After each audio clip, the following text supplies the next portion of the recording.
And as we move towards the message this morning, let's just get reacquainted with our context. We've been in a series on the fruit of the Spirit for the past few weeks.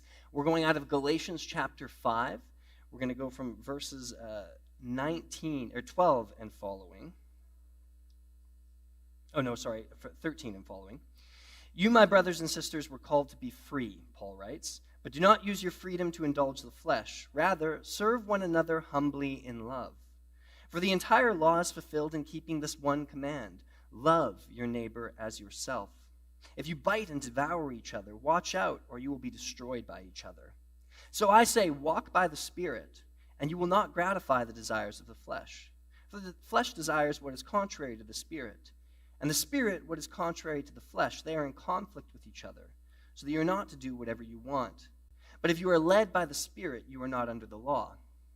The acts of the flesh are obvious: sexual immorality, impurity and debauchery, idolatry and witchcraft, hatred, discord, jealousy, fits of rage, selfish ambition, dissensions, factions and envy, drunkenness and orgies and the like. I warn you, as I did before, that those who live like this will not inherit the kingdom of God. But the fruit of the Spirit is love, joy, peace, forbearance, kindness, goodness, faithfulness, gentleness, and self-control. Those who belong to Christ, and against such things there is no law. Those who belong to Christ Jesus have crucified the flesh with its passions and desires. Since we live by the Spirit, let us keep in step with the Spirit. Let us not become conceited, provoking, and envying each other.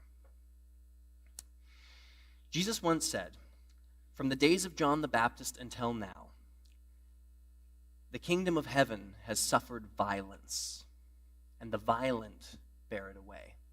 It says this in Matthew 11:12. I've memorized it in the King James for what reason I do not know.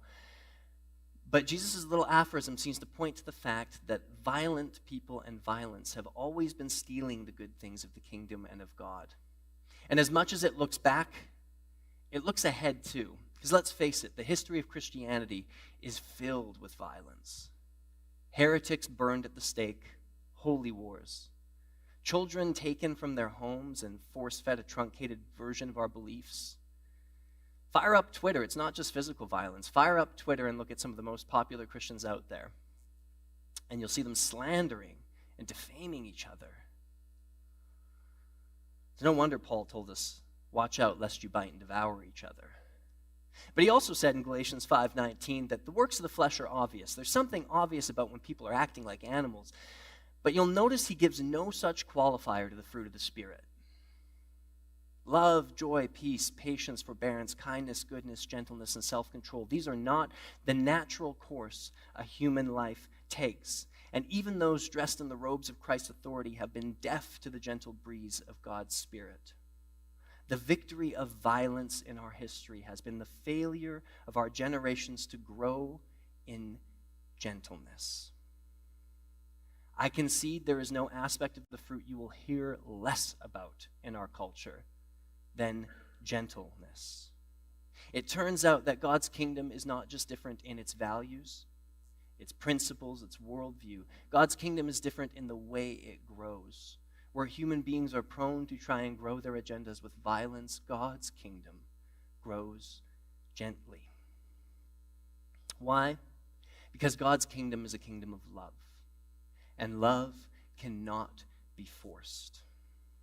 So the part of gentleness, our part in gentleness that we're going to talk about today is, I think, this. Gentleness is when we stop using force to get our way and start making space for genuine love.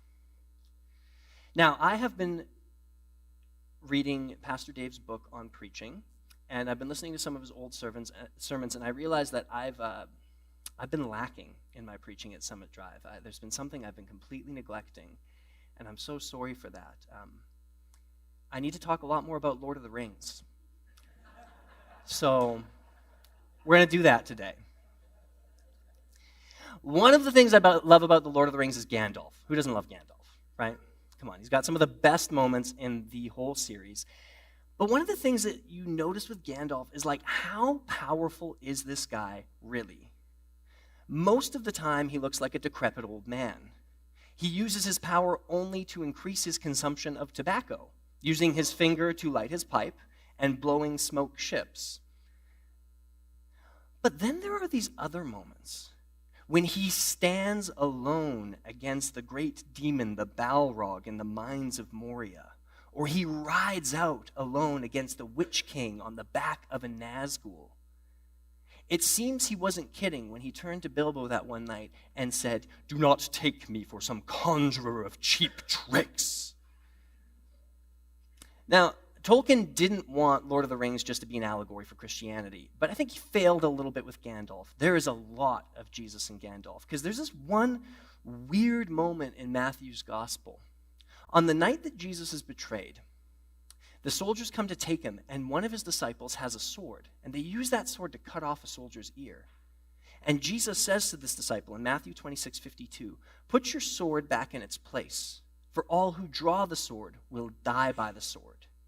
Do you think I cannot call on my Father, and he will at once put at my disposal more than 12 legions of angels?" That's like between 36 and 72,000. But how then would the scriptures be fulfilled that say it must happen this way? This is Jesus' "do not take me for some conjurer of cheap tricks" moment. Like at any moment in the ministry of Jesus Christ, he could have gone nuclear. So every pain, every suffering was chosen by him. It could have been done a different way. I had the pleasure of talking with Perry Penny, our 60-plus coordinator, about my sermon this week, because I knew some of the things I was going to say, and Perry's a former RCMP officer. And he told me he still goes out and trains some RCMP officers every once in a while. And one of the things he says is, as officers who have the ability to use force, you need gentleness. And he defines gentleness this way. He says, gentleness is power under control. See, gentle people in our society are often interpreted as weak. In fact, the Greek word praeis for gentle is often translated meek. But biblical meekness is not weakness. It is power under control. And a sharper focus comes on this when we remember the fact that Jesus is not just a good teacher, he is the king of the universe. And kings and queens and power and violence, they always seem to go together. I recently watched the series How to Become a Tyrant on Netflix. Highly recommend it if you want to be depressed. It's a recounting from Adolf Hitler to the Kim dynasty in North Korea of kind of all the tyrants in the last 100 years or so. And the thing that's interesting is they all have like a really similar pattern to the way things progress for them. They start off with what seems like an okay idea, maybe trying to get back to the core of their religion or trying to like win their nation back and bring prosperity to their nation again. But the more power they get, the more control they get, the more violent they get, sometimes killing family members. Hundreds of millions of people have died in the 20th century because of the approach that people in power take to power. These men, they rode into their own cities on tanks or behind bulletproof glass and limousines surrounded by armies. Not King Jesus. King Jesus arrived in Jerusalem on the back of a donkey.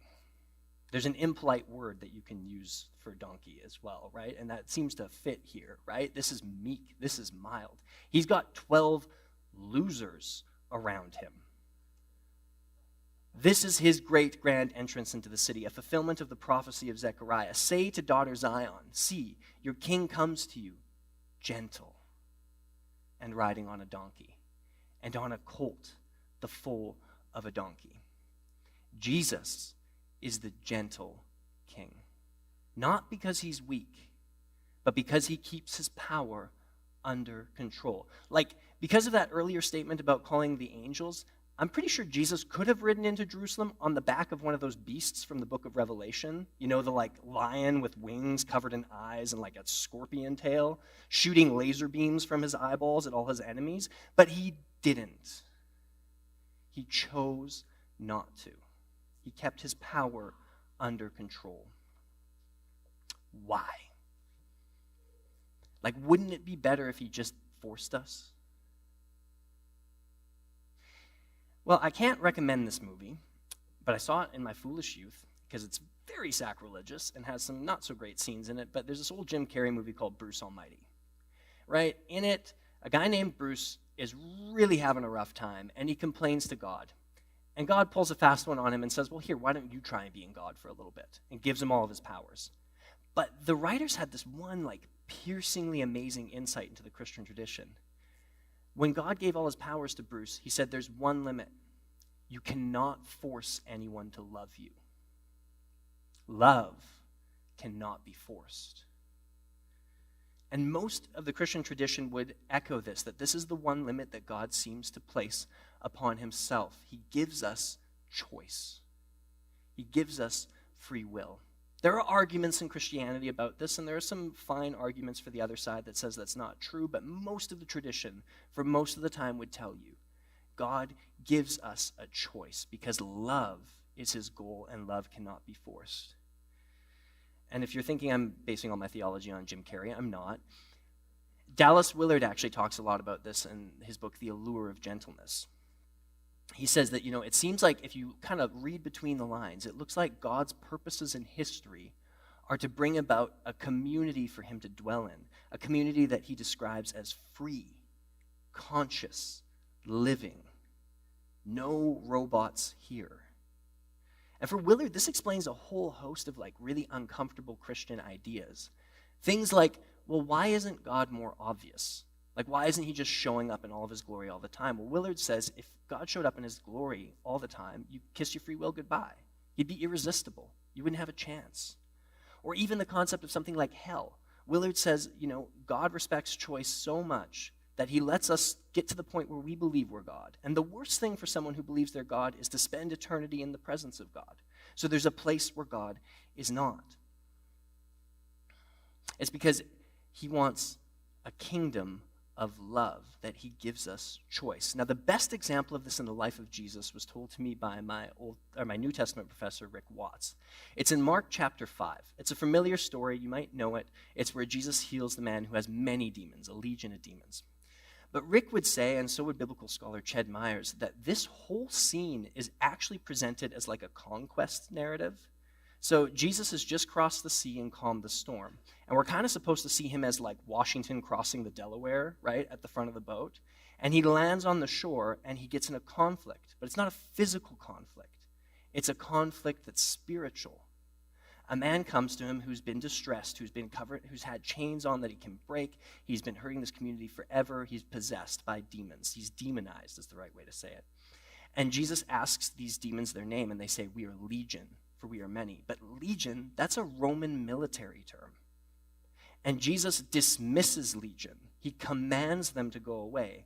And they charge down the hill. They're commanded to go into a bunch of pigs, and they charge down the hill into the water and die.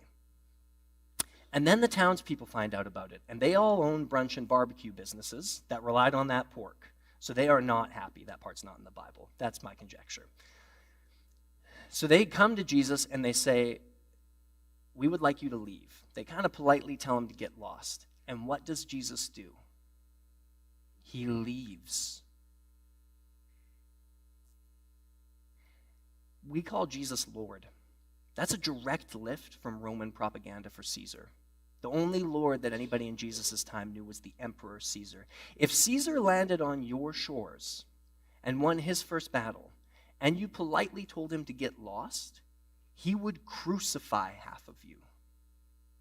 Leave you on the hill outside the city so that people get the message. Force the rest of you to worship him as a god. That's the way power is normally done. But Jesus is after a kingdom of love, not after power for his own sake.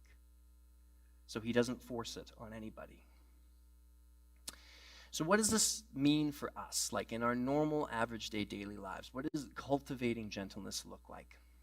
Well, I think it starts when we stop using force to get our way. I'm a person who's really interested in a lot of the mega churches and big things happening all over kind of the world right now. Not necessarily because I agree or disagree with them all the time. It's really complex, but mainly I'm just psychologically and sociologically interested in it. And one of the things that I've noticed in a lot of these movements that troubles me sometimes is somebody will get up and they'll say, either with their actions or directly, something like this. They'll say, I'm an apostle. I am gifted by the Spirit to lead thousands, millions of people, which means sometimes I need to be cutthroat and direct and angry and use force. But as long as the number of bodies behind me is less than those in the seats on a Sunday morning, glory be to God. And this is a little bit of an abuse of the concept of how the Holy Spirit works. It's kind of saying that the gifts of the Spirit trump the fruit. And I don't think that's true. Actually, I think for the Bible, it's pretty obvious that the gifts of the Spirit exist to produce the fruit of the Spirit. What does Paul say in 1 Corinthians 12? After describing every spiritual gift, all of those amazing supernatural things, at the end of 1 Corinthians 12, he says, and yet I will show you a more excellent way. Love is. But beyond this, I think it's not true about how the actual apostles worked. So the Apostle Paul is kind of our archetype for apostleship. And yeah, he can be harsh sometimes. Like just a few verses before our passage in Galatians 12, he says that those who are telling people to get circumcised, he wishes that they would do it and the knife would slip, if you catch his drift. Like, it's a little harsh, right? But even for us, looking at a first century perspective, sometimes we can read tones that aren't there or misunderstand things. Because Paul actually once hints that one of his churches thought he was a little bit wimpy, actually. The church in Corinth, which was the church that was the biggest problem for Paul. Paul writes in 2 Corinthians 10:1, by the humility and gentleness of Christ, I appeal to you. I, Paul, who am timid when face to face with you, but bold toward you when away. So he's insinuating that he's heard it said from the community that they think he's a bit shy and meek and timid when he's face to face with them. And he just sends what he means or sends what he thinks in letters. And this church had like the biggest problems in the Bible. Like, a member of this church was sleeping with his stepmother.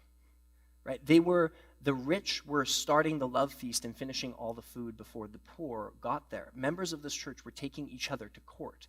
And what was Paul's approach? To just clearly, reasonably, persuasively lay out, hey, this is not what the gospel demands of you. It would be better for you to go this way. The greatest punishment he ever inflicts on somebody is saying, you can't be part of the community anymore because you're damaging to yourself and others. He never burns anybody at the stake. He never beats anybody. Why could Paul operate this way? Well, because he knew that love couldn't be forced. He knew that God gave people choice. But also, I think underneath it, when we start using force, when we start being manipulative, coercive, abusive, shaming, deep down, generally what's going on is a concern for our own ego. It's wanting to prop up and build up ourselves. And Paul had no care for his own ego. He only cared what people thought of Christ. So how does this work out, not just in the churchy world, but in normal life? Let me illustrate it. I worked at a tire shop for 3 summers, Wheatland Tire and Auto, and let me tell you, customer service is one of the greatest places to observe human behavior. I worked in sales, behind the front counter, managing workflow, that kind of thing. And there's kind of like 2 polar images when I think about gentleness that I experienced there. There would be like a mom who's got 3 screaming kids in her van who's trying to get to the lake, and she gets a flat. A tow truck brings her car to you, and you say, don't worry, we can get it fixed quick, fast, and in a hurry, right? You go grab yourself a coffee or an ice cream or something. It'll be done in an hour. But just after she leaves, you get the tire off, you look, it's totally shredded. There's no way this thing is getting back on this car. And lo and behold, you don't have anything to replace it. So she comes back with those 3 screaming children covered in ice cream, and you basically tell her she's not going to get to the lake today. And she loses it. And in those moments, you're like, fair enough. Like, this sucks. I am sorry, right? And almost always in situations like that, when it was a circumstance bringing a big feeling on, those people would, apologize after or kind of soften or whatever, right? But then there are other moments when like the big important businessman would like swagger in and lean on the counter. And my defenses would go up instantly because I knew what this guy was after, right? He would use say awful things, do awful things, everything just to get the lowest price he possibly could. If something went wrong, he would lose it on you too, but it was like calculated, you know? It was like play acting. It was using force to get his way. I think we've tried to say it as clearly as we can all throughout this series, but being filled with the Spirit, having the fruit of the Spirit, is not being a Zen master or a Jedi Knight. That's not it. Okay? It's not becoming this like unfeeling, serene thing that floats above the clouds or something like that. No. Jesus doesn't show us that, right? Jesus is very emotional, right? He weeps openly when his friend dies. He weeps over his favorite city. He calls his best friend the devil at one point. Flips tables in the temple. And it's been my experience, actually, often that the closer and more in step I feel with the Spirit, the more I feel, like quite a bit more as someone who's prone to numb out a little bit. And anger is totally allowed because there's a righteous anger, right? There's a hunger for justice. But then using shame, using fear, using coercion, manipulation, abuse to get our way is not just feelings. It's a tactic. It's an approach. It's a worldview. One of the other ways to think about this that might help is most linguists will tell you that the best way to define gentle is the opposite of harsh. Right? Gentleness is just not being harsh. And consequences, like a gentle person is very much allowed to create consequences for people who cross the line.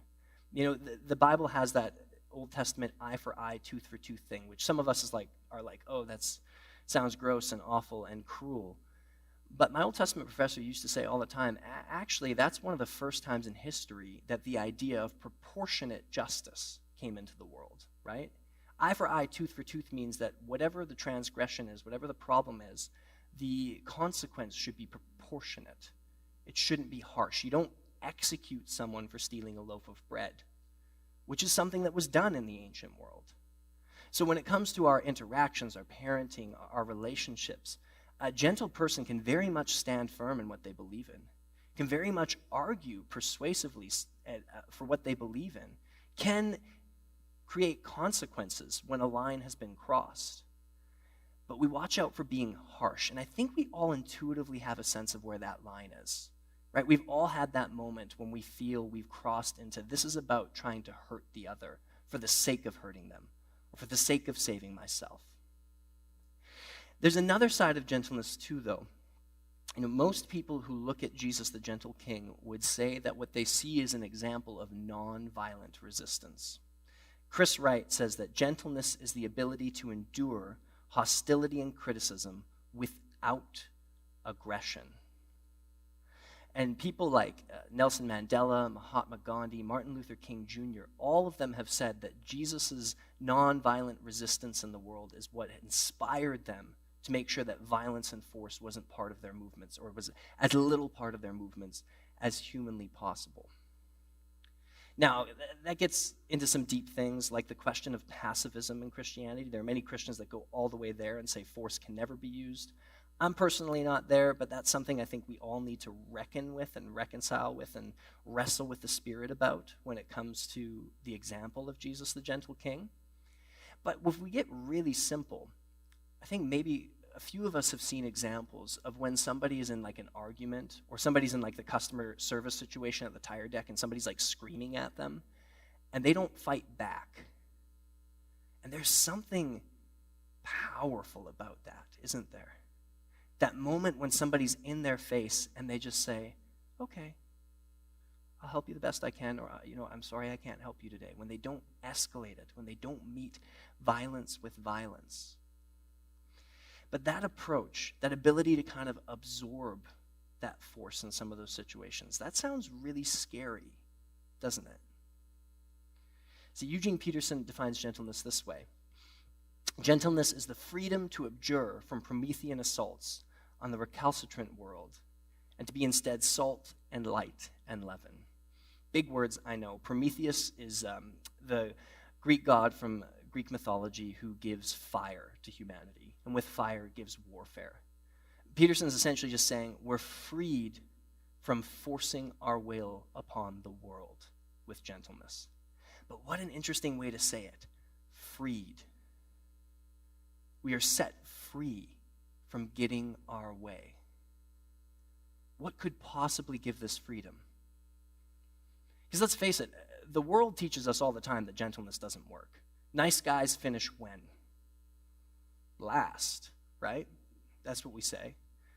Wolf-like business people who work in murders and executions, mergers and acquisitions, they're the ones who get forward in the world, right? The leaders who are willing to push the big red button and invade the land, they don't get held responsible. The violent do seem to bear it away. So what could possibly give this freedom? Well, Jesus quotes Psalm 37:11 in the Beatitudes when he says, "Blessed are the meek," which is the Greek praise, which means gentle, "for they will inherit the earth." What could possibly give this freedom? The promise of Jesus, the gentle king, that the gentle will inherit the earth. Let's get Bible nerdy for just like 1 second, okay? Hold on, if this isn't your thing. But whenever we study a word or concept in the New Testament's written in Greek. But one of the tricky things is all of the New Testament authors, aside from Luke, who's a Gentile, aren't Greek. They're Aramaic-speaking Hebrews, which makes things a little bit messy. Because even though they're writing in Greek, they're not Greek first language. They're like Greek third language, right? Or third culture. So most people, when you study a Greek term in the Bible, you're actually going to study how it's used to translate Hebrew words in the Greek version of the Old Testament. So when the Jews around Jesus' time were translating from Hebrew to Greek, the word praise, which means just broadly not harsh or gentle or meek, would be used to translate the words anau and ani. Now, these two words are really important concepts in the Bible. Anau means one who's bowed down, like one who's bent over under a heavy load. It broadly means the poor or the needy. And ani means literally without property. It kind of means the needy, the afflicted, also the meek. You could broadly say that the two terms refer to people who are vulnerable. But as the Old Testament went on, these words went from describing people who were vulnerable because of their circumstances to describing those who chose vulnerability because of their trust in Yahweh, the Lord God. The worship team can start making its way up. You see, our interactions are opportunities to declare our allegiance. The way that we conduct ourselves in the world shows what our faith is really in. And if our faith is in our funds, well, then it's fine to rip somebody off. If our faith is in our fame, who cares if we use a little bit of shame and coercion to make ourselves more famous? If our faith is in our power, well, we better be more powerful than other people. But Jesus told his followers, if you want to go my way, pick up your cross.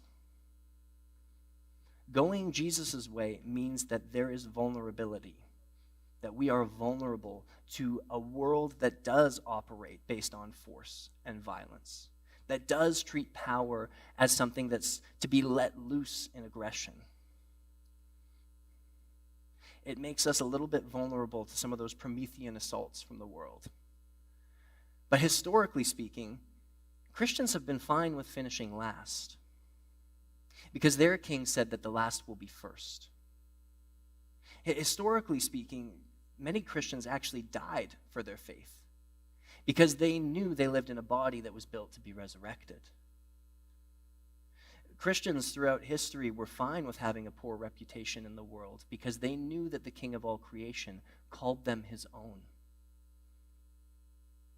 Christians historically did not play the games of violence and force, the ones who got it right, in my opinion, because they knew that their gentle king said, the gentle will inherit the earth. You know, I sometimes want to tell new Christians, if you want to get into this thing, you got to be tough. But not tough in like a North American, like macho toughness kind of way. Tough in the real way. Being able to take a hit and not swing back, that's tough. That's power. And that is what Jesus showed us. After the 12th round bell rang and Jesus was knocked over, what did he do? He got up again, became king of all the universe. Until the days of John, the violent did bear it away. But since Jesus has come, we know that the gentle will inherit the earth. How many kings are still around? How many kingdoms that they ruled? How many of Caesar's buildings still stand in Rome? He rests in his grave and Jesus' kingdom still stands. How many have built empires of wealth and power? And they sleep while Jesus' kingdom still stands. Friends, we can choose not to play the game of violence in the world because we know that even though it looks like the violent are stealing all the good, the gentle will inherit the earth.